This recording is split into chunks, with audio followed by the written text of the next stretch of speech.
हर हर महादेव दोस्तों, शुरू करते हैं आपकी सॉफ्टवेयर इंजीनियरिंग की सेकंड यूनिट रिक्वायरमेंट एनालिसिस। सबसे पहले देखते हैं रिक्वायरमेंट एनालिसिस की डेफिनेशन। रिक्वायरमेंट एनालिसिस एक ऐसा प्रोसेस है जिसमें हम ये समझने की कोशिश करते हैं कि कस्टमर को सॉफ्टवेयर से चाहिए क्या आखिरकार। इसका मेन गोल होता है प्रॉब्लम को अच्छे से समझना, यूजर कस्टमर की नीड कलेक्ट करना, उन नीड्स को क्लैरिफाई डिफाइन करना और उनके बेसिस पर एक प्रॉपर प्लान बनाना सॉफ्टवेयर बनाने के लिए। अगर सिंपल शब्दों में बोले तो हम जब सॉफ्टवेयर बनाना स्टार्ट करते हैं तो सबसे पहले ये जानना जरूरी होता है कि क्लाइंट क्या चाह रहा है।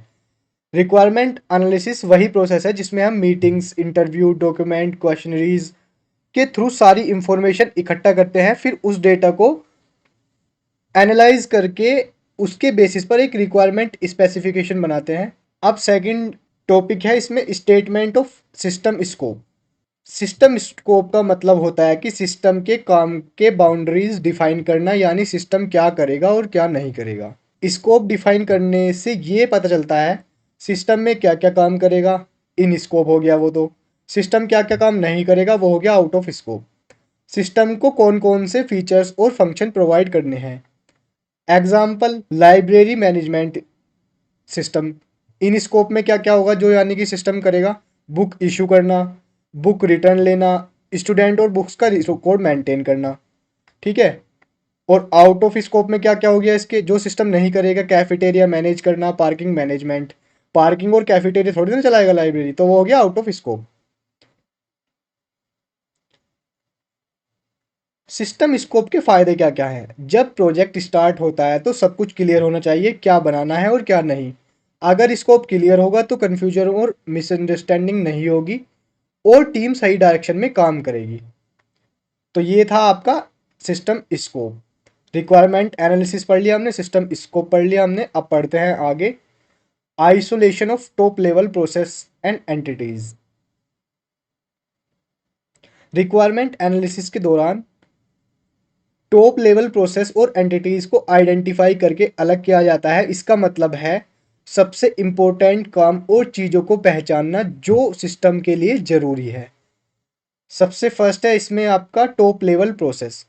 वो मेन एक्टिविटीज़ यानी कि काम होते हैं जो सिस्टम परफॉर्म करेगा। ये प्रोसेस यूज़र के इंटरेक्शन से जुड़े हुए होते हैं। एंटिटीज़, एंटिटीज़ मतलब वो ऑब्जेक्ट या फिर चीज़ें जिनसे सिस्टम इंटरेक्ट करता है। ये रियल वर्ल्ड थिंग्स होती हैं जैसे कि बुक, स्टूडेंट, लाइब्रेरियन एक्सेट्रा। फिर से लाइब्रेरी का एक एग्जांपल लेकर समझते हैं। प्रोसेस क्या हुआ इसमें, बुक इशू करना, बुक रिटर्न करना, नई बुक ऐड करना। एंटिटीज़ क्या हो गई, बुक्स हो गई, स्टूडेंट हो गई, लाइब्रेरियन हो गई। ठीक है।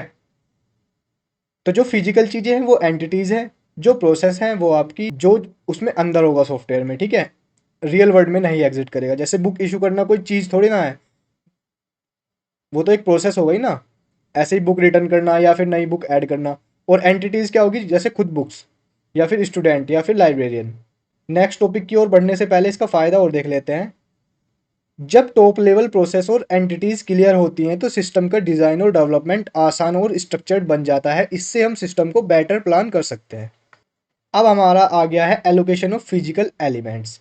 जब हम प्रोसेस और एंटिटीज को आइडेंटिफाई कर लेते हैं तो नेक्स्ट स्टेप होता है उन्हें फिजिकल कंपोनेंट के साथ लिंक करना, यानी कि ये डिसाइड करना कि कौन सा काम कौन से हार्डवेयर या सॉफ्टवेयर से होगा। ठीक है। हार्डवेयर जैसे कि computer, servers, printer, barcode reader etcetera. Software जैसे application, database system, management software etcetera. फिर लाइब्रेरी का एग्जांपल लेते हैं। अब इशू बुक प्रोसेस क्या हुआ, ये प्रोसेस लाइब्रेरी मैनेजमेंट सॉफ्टवेयर के थ्रू होगा जो कंप्यूटर पे इंस्टॉल होगा।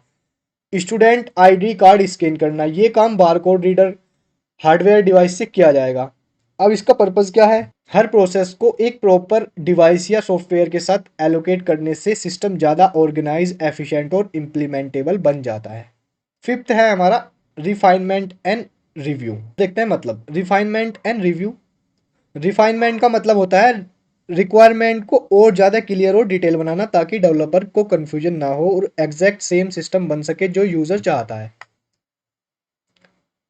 रिव्यू का मतलब होता है उन रिक्वायरमेंट को बारीकी से चेक करना ताकि सभी रिक्वायरमेंट सही हो यानी कि करेक्ट हो, कोई भी इंपॉर्टेंट चीज छूटी हुई ना हो, कहीं कोई गलती या कंफ्यूजन ना हो।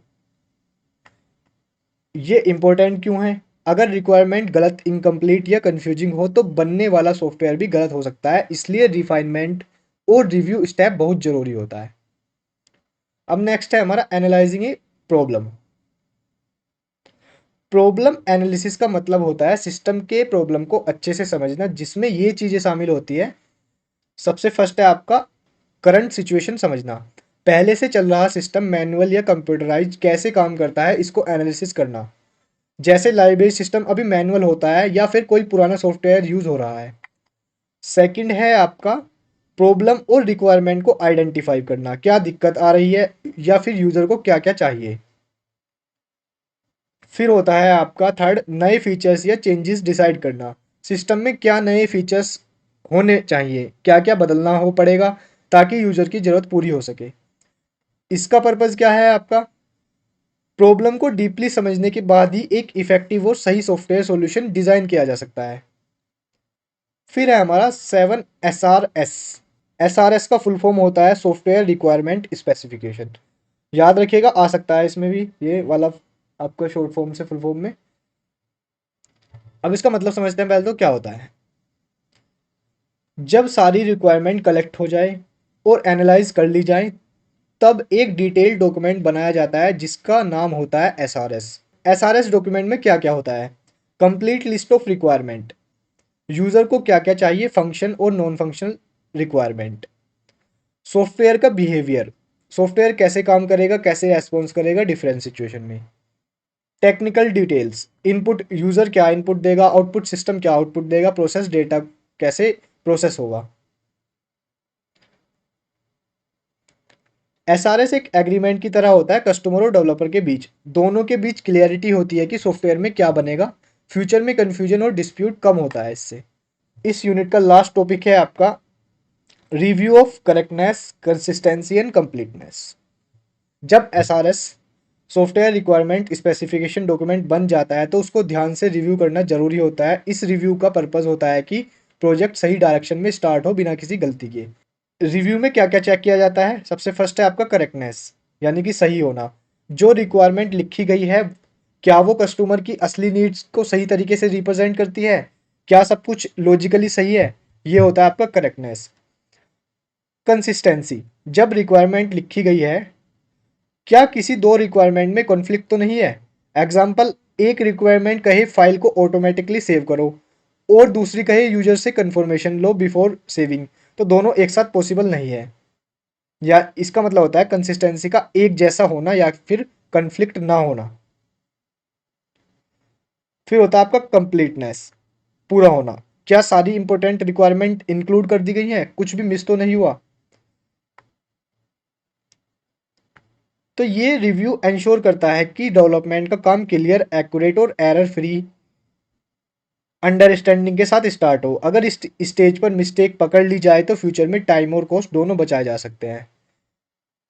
अब एक बार फटाक से इस वाली पूरी यूनिट की समरी देख लेते हैं हम।